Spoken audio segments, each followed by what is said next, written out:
Bonjour à tous et à toutes et bienvenue sur Chess Me. Alors aujourd'hui je vais vous présenter la ronde 4 du tournoi de Noisiel 2020 que j'ai joué le troisième jour. On est le matin du troisième jour. La veille j'ai fait une bonne journée, 1,5 sur 2 et chaque jour on recommence. Donc c'est parti pour deux parties dans cette journée. Et je commence par un maître feed, Jane, qui est 2259, indien et qui visiblement est préparé, puisque voilà, je commence à jouer en tournoi, je commence donc à avoir des parties sur les bases de données, et on est arrivé à cette position assez vite. Alors en fait, une position un petit peu avant assez vite, et les deux derniers coups, il a un petit peu ralenti, mais clairement, il était préparé, quoi. Et donc, dans cette position que je connais bien, moi j'ai plusieurs coups possibles, ça dépend un peu de mon humeur du jour. Là, pour le matin, d'entrée de jeu, je suis assez belliqueux, je sens mon adversaire commencer à douter de sa préparation, donc j'ai envie de le bousculer un petit peu en fait. Avant de vous montrer le coup, alors évidemment j'ai suivi un petit peu mes habitudes, je suis très décontracté devant l'échiquier, j'ai pas spécialement envie de gagner, perdre et tout, j'ai juste envie de jouer, j'ai aucune pression, l'adversaire est plus fort aussi. Et deux mots sur la position, donc vous voyez il y a cette chaîne de pions blancs, très belle chaîne de pions qui pointe vers le roi, donc en fait le plan des blancs ça va être d'attaquer sur le petit roc. Pour les noirs ce sera une chaîne dans l'autre sens, donc ils vont plutôt lancer une offensive euh, sur l'aile dame, ils ont un fou qui est pas encore développé, donc ils ont un petit retard de développement, un cavalier qui est pas très bien placé, mais ils peuvent prendre la paire de fous, ce qui doit équilibrer à peu près les choses. Et ce que les blancs ont bien envie de voir, parce qu'ils pourraient reprendre par exemple avec le pion H et avoir un nouvel attaquant sur le petit roc. Donc voilà, ça c'est la position. Le centre est pas tout à fait stable, il y a encore des petites pressions, on peut jouer F6, donc ça peut être dangereux quand même de partir trop vite à l'attaque sur le petit roc, parce que ça peut exploser au centre. Il y a encore des choses à régler, mais voilà, c'est l'état de la situation à ce niveau-là. Et je joue un coup, j'ai envie d'attaquer, j'ai envie de m'amuser, et donc je joue H4. C'est pas forcément le meilleur coup dans la position, mais ça va. Et donc H4, et bien du coup, on n'a plus la possibilité de reprendre avec le pion H et d'ouvrir la colonne. Donc cavalier prend G3 devient intéressant. Mais par contre, le pion H fournit aussi un point d'appui intéressant pour un cavalier en attaque, pour une attaque sur H7 avec la dame, avec le pion qui peut être poussé ensuite en H5. Donc il y a quand même du jeu. Et là, mon adversaire va réfléchir. Et il va réfléchir longtemps. Il va réfléchir 15 minutes, il va réfléchir une demi-heure, il va réfléchir 45 minutes. Et comme on a 1h30 plus 30 secondes par coup, que jusque-là on était à peu près à 1h32 parce qu'on avait même gagné un petit peu de temps avec l'incrément, eh bien la situation, la pendule va tomber à 45 minutes pour lui contre 1h32 pour moi. Et pendant ce temps, je tourne, je suis très content de le voir embêté. Moi je connais la position donc j'ai pas de souci. Et si je vous raconte ça, c'est pour vous dire que je réalise que je prends un gros avantage à la pendule et que du coup, insidieusement, en quelque sorte, je commence à être en surconfiance, ce qui est très dangereux. Voilà, ça je le précise pour l'aspect psychologique d'une situation calme. En prenant l'avantage à la pendule, j'ai commencé à penser déjà au gain sans avoir rien fait puisqu'on est tout au début de la partie. Après 45 minutes de réflexion, mon adversaire joue le coup très logique. Cavalier prend G3, pion prend G3, forcé, hein. Et il replonge un petit peu dans une réflexion longue et il joue F5. Un bon coup, un bon coup. Donc il décide de chanter totalement les possibilités de ce fou. Alors ici, moi j'ai la possibilité de prendre, ce que j'ai pas du tout envie de faire en fait, parce que après fou prend G6, bah voilà, il y a, comme c'était indiqué par les flèches, il peut pousser le pion E5, il y a une pression qui est plus forte sur D4, et ça va être difficile de mettre mon roi à l'abri aussi, il est toujours au centre. Donc je trouvais ça quand même trop dangereux. J'étais belliqueux avec H4, mais je ne veux pas faire n'importe quoi non plus. Et par ailleurs, il a une autre menace, si par exemple je joue un coup comme petit roc, il peut jouer C prend D4, C prend D4, cavalier B4 qui attaque mon fou D3. Je le reculerai par exemple en B1 parce que ce fou je veux le garder pour l'attaque. Et fou A6 qui vient ici et la case D3 est passée aux mains des noirs. Et en fait c'est plutôt embêtant. Donc j'ai pas envie de rentrer là-dedans, et plutôt que de me lancer dans une attaque à tout va sans réfléchir, je joue d'abord Dame 2. Dame 2 qui est souvent un coup utile, parce que, bon, bah ok, je garde mon pion en E5, mais il m'apporte de l'espace, c'est déjà ça. On verra comment on ouvre. J'ai F5, mais j'ai G4 hein, sous la main, donc je peux peut-être l'ouvrir. Et dans la variante que je vous ai montrée avec C prend D4, bah, il n'y a pas fou A6 à la fin, parce que madame contrôle la diagonale et empêchera fou A6. Ok. Donc dame 2. Ici, mon adversaire réfléchit encore et il a vraiment peur que mon attaque parte avec G4, comme je l'ai dit. Donc il joue H5, un coup un petit peu surprenant. Et là, je me dis, ça, c'est pas un bon coup. Ça peut pas être un bon coup. Et je dois avoir moyen d'exploiter les trous qu'il a fait en G5, en G6, H5 est déjà faible, un petit peu exposé par la dame. Donc je me dis, il y a moyen d'attaquer ça. Mais après calcul, je ne veux pas non plus me jeter dans une attaque, encore une fois, trop violente. Et j'ai envie de chanter totalement ces possibilités à l'aile dame en jouant A3, ce que je fais. Comme ça, il n'y a même pas de cavalier B4. Et là, j'ai vraiment les mains libres. Bon, l'autre point, c'est que je commence à envisager peut-être de faire grand roc à cause de H5 pour attaquer très vite. Grand roc qui est vraiment douteux parce que il y a, il y a quand même une attaque à l'aile dame qui va se créer, mais alors là, elle me semble plus forte parce qu'après, pion prend, par exemple, pion prend, cavalier B4, euh, j'ai l'impression de perdre du temps. Et en fait, le cavalier défend, ce que je n'avais pas vu. Donc fou A6 reste possible. Donc tout ça, ça m'embête un petit peu. Et je joue A3, qui était peut-être même plus précis au coup précédent que Dame E2 du coup. Donc j'aurais pu faire l'économie pardon, de Dame E2. J'ai perdu un temps, mais je m'en suis pas rendu compte à ce moment-là. L'adversaire joue A5. A5, alors toujours, il faut essayer de comprendre ce que veut faire l'adversaire. Il a ce fou qui sert à rien, il veut le mettre en C8 pour échanger contre mon fort fou D3. Et il peut profiter du clouage. Alors ici, j'ai deux possibilités. En fait, je peux jouer Dame E3, Dame F3 pour éviter ce clouage. Par exemple, Dame E3, fou A6. Et au final, c'est pas si grave. Je peux même faire petit roc ici, tranquillement. Bon, mais je perds du temps.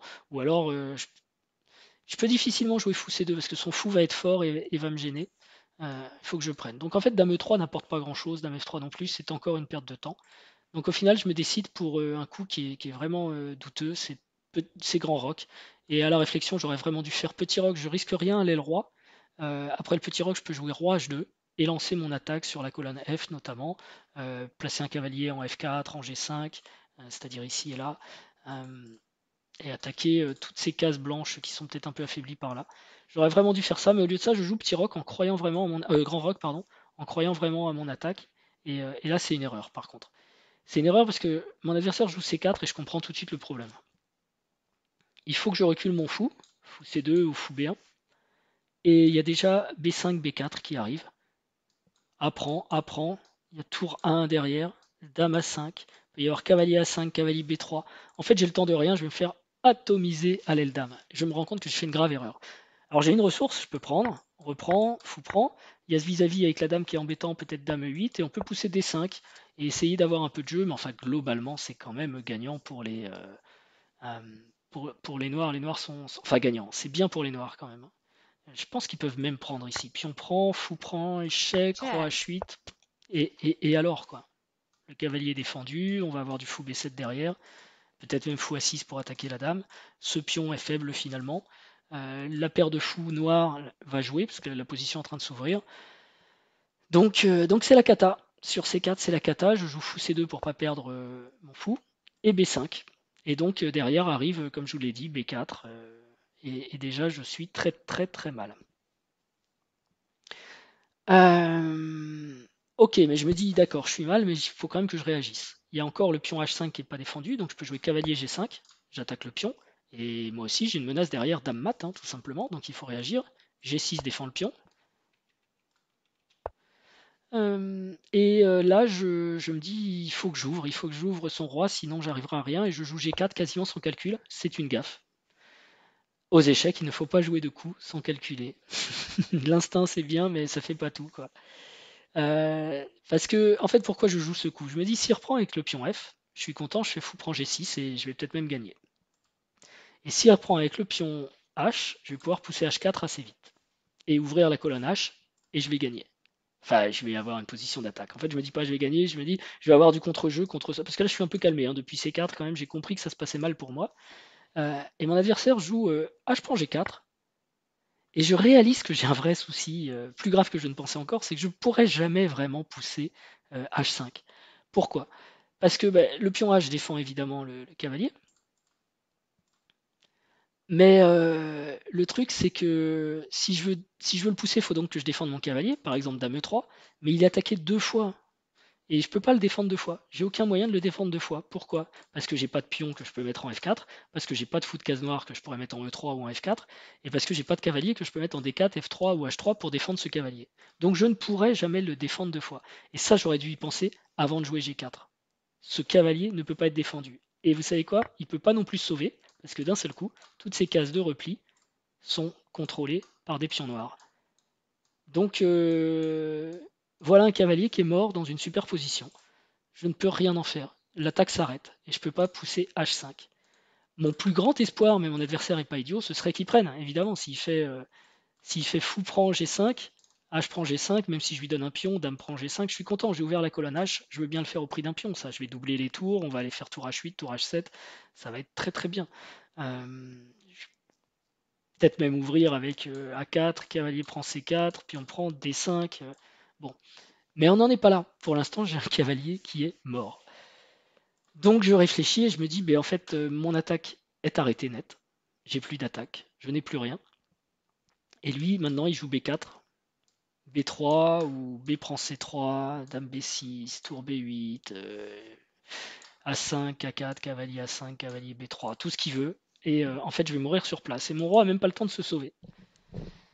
Mon roi a même pas le temps de se sauver. Donc c'est un peu la cata.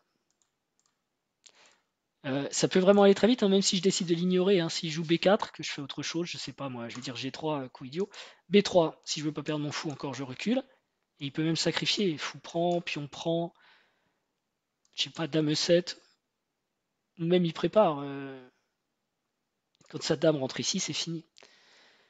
Donc je fais le constat, et apparemment conforté par l'ordinateur, que ma position est perdante. Elle est totalement perdante. J'ai très mal joué ce début.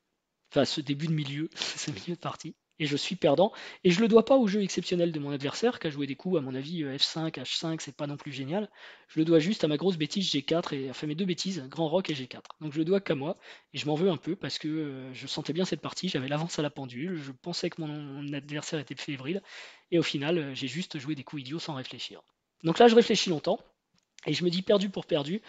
Il va falloir que je donne des cases de fuite à mon roi et que peut-être je sacrifie désespérément pour casser cette chaîne et essayer quand même de provoquer un contre-jeu à l'aile roi parce que j'ai rien d'autre.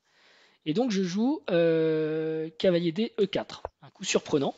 Je mets mon cavalier en prise par deux pions et on voit pas très bien l'intérêt. Alors si F prend E4, j'ai Dame G6. Je vais pouvoir pousser H5, j'ai une pression sur G6, les colonnes vont s'ouvrir pour, euh, pour pour mes tours. Alors je vais peut-être pas pouvoir le pousser tout de suite parce qu'il y a mon cavalier, mais je peux enlever mon cavalier maintenant, hein, et pousser H5. Donc voilà, espoir de contre-jeu. Et si il joue D prend E4, c'est la partie. J'ai perdu une pièce, mais je l'ai sacrifié exprès. Et figurez-vous que perdant pour perdant, je sacrifie même une deuxième pièce, cavalier prend E4. Alors pourquoi je sacrifie cette deuxième pièce? L'idée c'est que si F prend E4, j'ai Dame prend E4. Bon, déjà je dois récupérer une pièce. Je dois récupérer le cavalier C6 ou le pion G6. Pion G6 avec Dame H7 mat quand même. Donc il y a un mat juste derrière. Attention. Ça peut se défendre par Dame D8. Mais est-ce que c'est suffisant après H5? On ne sait pas, il faut calculer. Donc voilà, j'ai donné les deux pièces. Ok, je suis perdant, mais ça je le savais déjà. Et je me dis en attendant, il a aussi là-bas deux pièces qui jouent pas, peut-être trois, et je peux peut-être en tirer parti très très vite avec la dame, le fou et le pion. Donc c'est pour ça que je fais ce deuxième sacrifice, mais mon adversaire refuse ce deuxième sacrifice, et à la place il décide de se développer avec fou D7. Ok, donc maintenant qu'est-ce que je fais dans cette position? Mon cavalier est toujours en prise. J'ai pas envie de le ramener en G5 parce qu'on a vu qu'il pouvait pas bouger. Je veux pouvoir pousser H5. Le pion H4 est en prise d'ailleurs, mais s'il le prend, je pense que je joue simplement G3 pour ouvrir ma colonne. Et donc, ce qui peut être intéressant pour moi, c'est de jouer avec cette tour qui est déjà bien placée. Donc, je joue cavalier C5. Cavalier C5, il n'y a pas de menace directe, mais il revient un peu en défense. Il met une pression sur E6. J'ai envie de jouer peut-être D5 un jour. Il y a peut-être cavalier B7, cavalier D6 aussi qui sont possibles. Bref, je l'enlève d'une case où il était condamné vers une case où il va peut-être jouer un rôle dans le camp noir, quoi, tout simplement. Mon adversaire le prend, fou prend C5, D prend C5, donc maintenant je joue sur le clouage du fou D7. Dame E7 se décloue. Il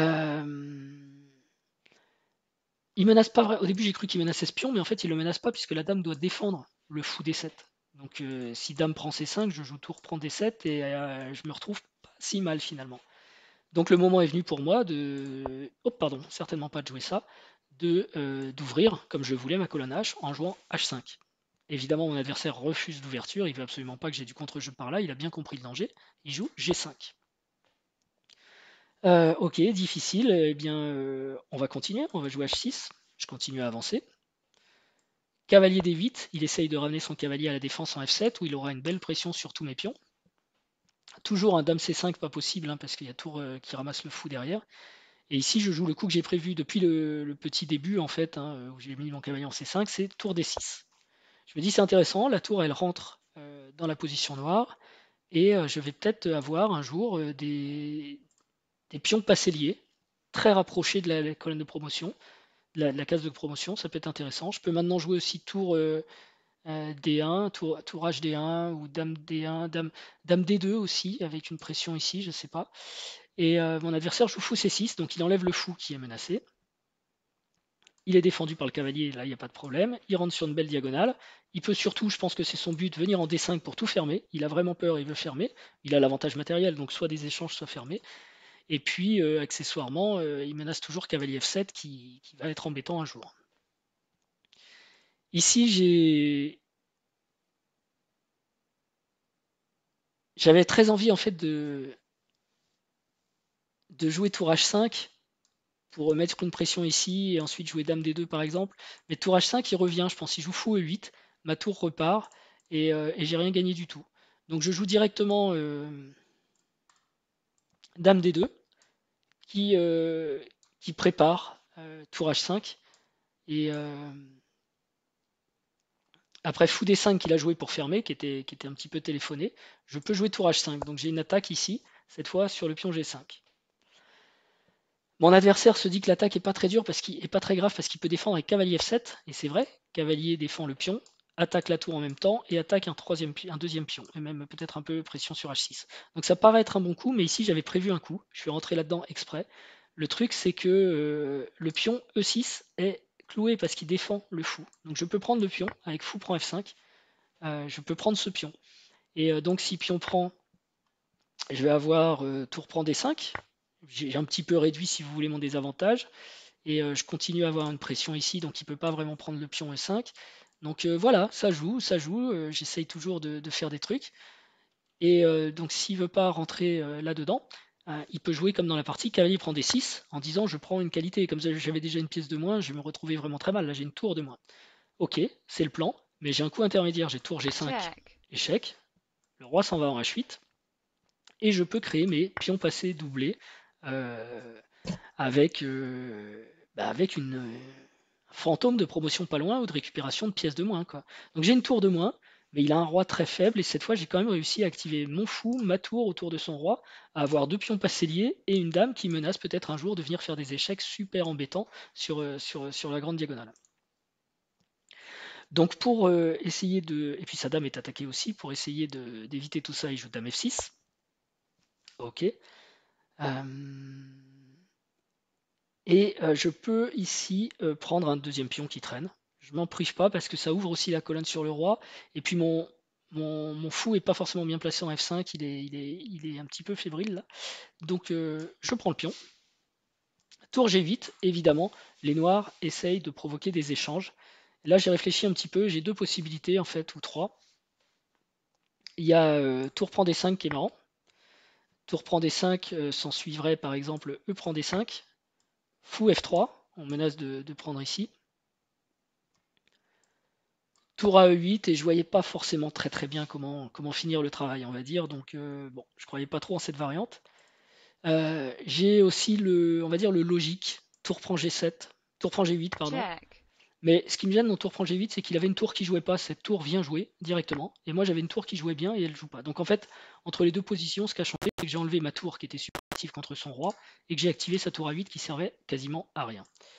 Mais c'est le meilleur coup et j'avais bien conscience que c'était le meilleur coup. Après, ça devient difficile à jouer parce que j'ai un déficit matériel qui est trop fort. Par exemple, fou e2, tour prend G2. Voilà, j'ai rien. Je vais même pas réussir à m'activer. Je vais sûrement me faire mater avant. Du coup, je joue un coup que n'aime pas l'ordinateur, mais qui, d'un point de vue pratique, euh, me semble offrir plus de chance. Je joue tour G7. Pourquoi tour G7? Parce que du coup, j'active pas sa tour à 8. J'ai bien conscience que je vais peut-être perdre un pion ici, mais ça va mettre son roi à nu. Et s'il prend pas, évidemment, je vais avoir du dame C2, dame H7 mat. Donc pourquoi pas. Alors il prend puisqu'il veut faire des échanges. H prend G7, check, Roi prend G7, ok. Et donc j'ai au prix d'un pion réussi à avoir son roi enfin nu, mais j'ai plus tellement de pièces pour attaquer. J'ai aussi un souci, c'est que c'est qu'il va pouvoir jouer fou prend F3 par exemple. Et il y a plein de variantes embêtantes aussi avec Dame F1, échec. Si Roi C2, fou E4, et c'est perdu. Donc il faut absolument que je ferme cette colonne. J'ai pas trop le choix en fait, fou F3. Lui il échange, hein, il a que ça à faire, il est content. Je prends F3 et il joue Roi F7. Donc Roi F7, le but c'est de se rapprocher de mes pions, je pense, pour éviter leur promotion et sortir aussi des dames G2 échecs, sait-on jamais, avec la dame qui va venir en C6 ou en B7 soutenir la promotion, pourquoi pas. Donc un bon coup, je pense, Roi F7. Je joue C6, D7 est également possible, bon, on pourrait regarder, mais c'est un peu la même chose. Et voilà, pour une tour, j'ai ces deux pions. C'est là qu'on arrive. Il joue tour H8. Tour H8, bon coup, parce qu'on menace tour H1 échec. Et après un coup comme Roi C2, Dame F5, bah, je suis très très mal. Il menace aussi peut-être. Ouais, enfin, de toute façon, c'est perdu s'il fait ça. Donc il faut absolument que je défende la case H1. Je joue Dame D1. Ça fait peur, mais ça tient. Donc tour H8, Dame D1, et je dis, c'est là Dame D1, ouais, j'ai joué Dame E1.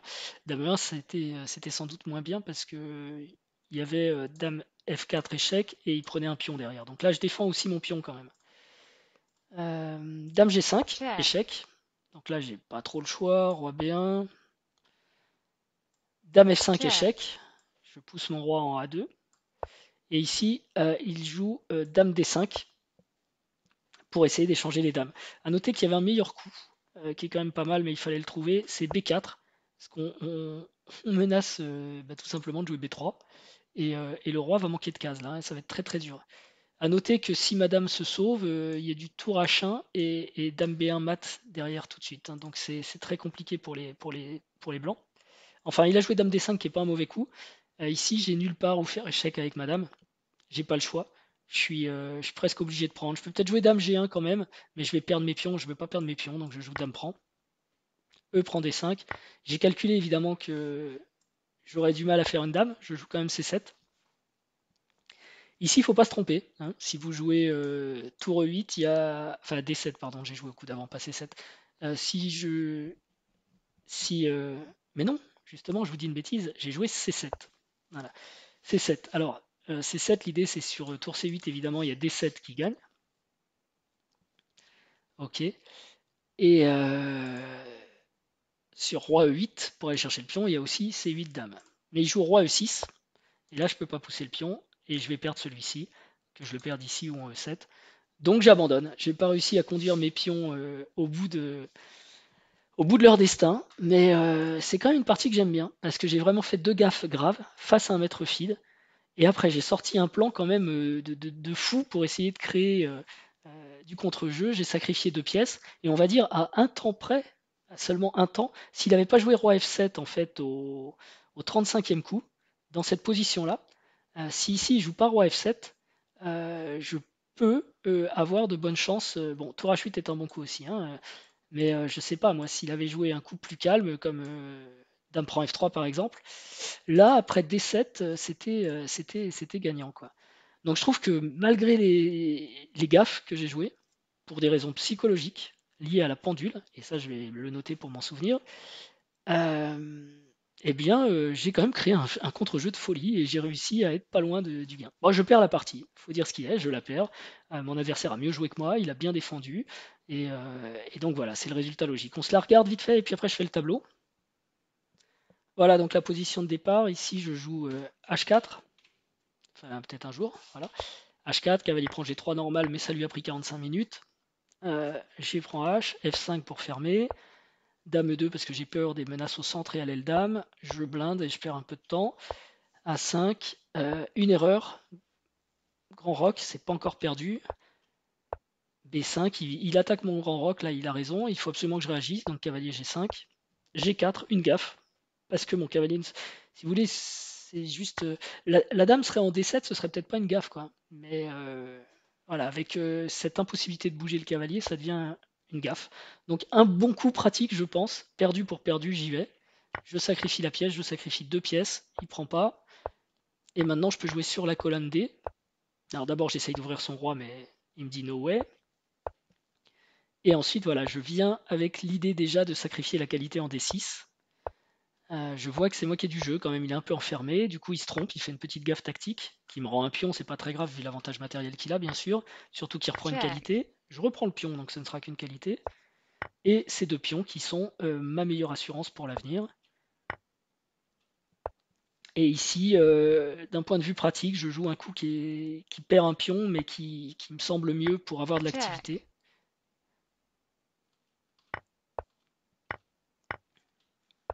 Et malheureusement, son roi se rapproche, ce qui anéantit toutes mes chances de faire une dame avec mes 2 pions. Et le roi E6 qu'il faut surtout pas rater, sinon tous les autres coups sont perdants.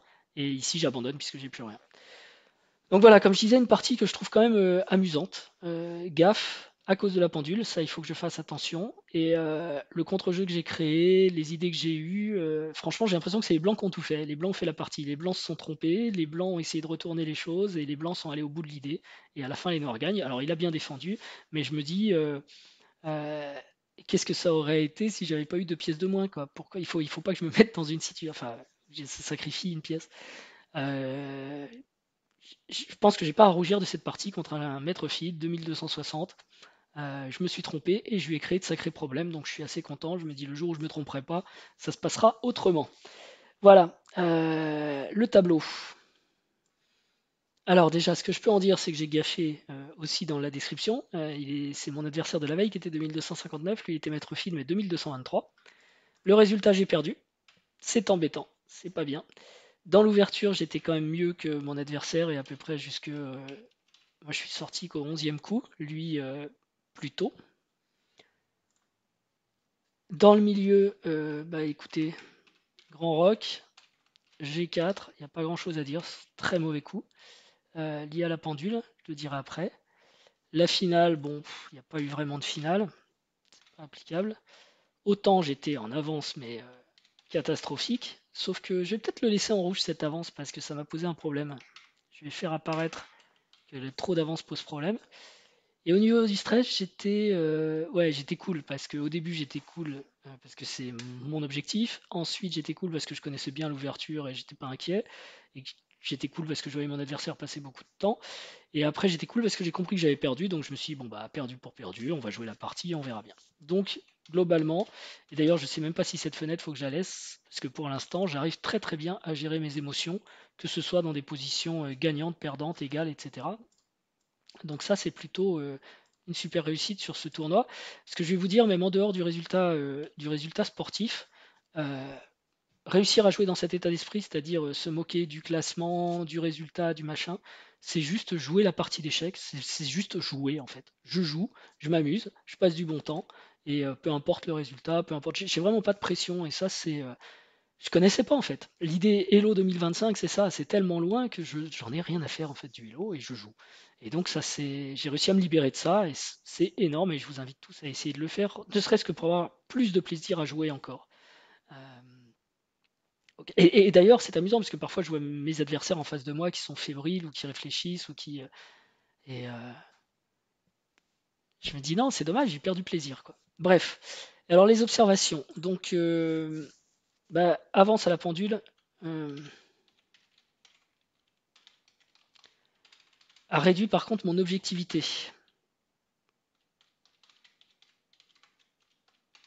Je me suis senti en train de gagner comme si j'avais une position écrasante. D'où peut-être des coups superficiels comme Grand Rock et G4. C'est-à-dire que j'ai confondu l'avantage à la pendule avec l'avantage à la position. J'avais bien l'avantage à la pendule, mais pas du tout dans la position. Donc ça, c'est pas bien. Et il faut vraiment que je le règle. Euh, Après, ce qui est bien, c'est contre-jeu. J'ai réussi à générer du contre-jeu. Là où c'était quand même très dur parce qu'il avait créé un mur de briques devant son roi. et qu'il ne voulait surtout pas casser à aucun prix, il voulait surtout plus gagner. Il passait son temps à essayer de fermer l'aile roi, et j'ai quand même réussi à créer quelque chose. Alors ok, au prix d'une pièce, mais c'était ça ou mourir tout de suite, et j'ai l'impression d'être mort avec les honneurs en quelque sorte. Donc voilà, donc pas une partie terrible, je suis un peu déçu, et du coup l'après-midi, il va falloir que je fasse une bonne partie. Euh, Ce qui n'est pas toujours facile parce qu'on est fatigué, hein. Moi en tout cas, 2 parties par jour c'est dur. Alors, bah non, justement, il n'y aura pas de deuxième ronde l'après-midi. Ce jour-là, il n'y en avait qu'une, et le matin. Et donc, c'est repos l'après-midi. L'organisation avait prévu un tournoi de Blitz qui a été annulé pour des raisons de grève. Donc, bah, ce sera le lendemain matin. Je vais jouer avec les Noirs face au papa de la super championne que j'ai rencontrée à la ronde 2. C'est amusant, il est 2188 et il est maître feed. Je pense qu'il a perdu des points parce qu'il passe plus son temps à regarder les parties de sa fille que les siennes. Mais ça reste un maître feed, ça reste un fort joueur. Et donc, bah, du coup, j'ai arrêté les frais pour le troisième jour. Il n'y a eu qu'une partie, je l'ai perdu. Mauvaise journée, on va dire. Mais je rentre chez moi tôt, je peux me détendre.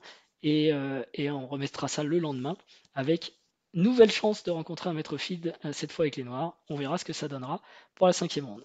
Voilà, donc vous avez tout, les parties, les résultats, les états d'esprit, la psychologie, les conseils, le tableau.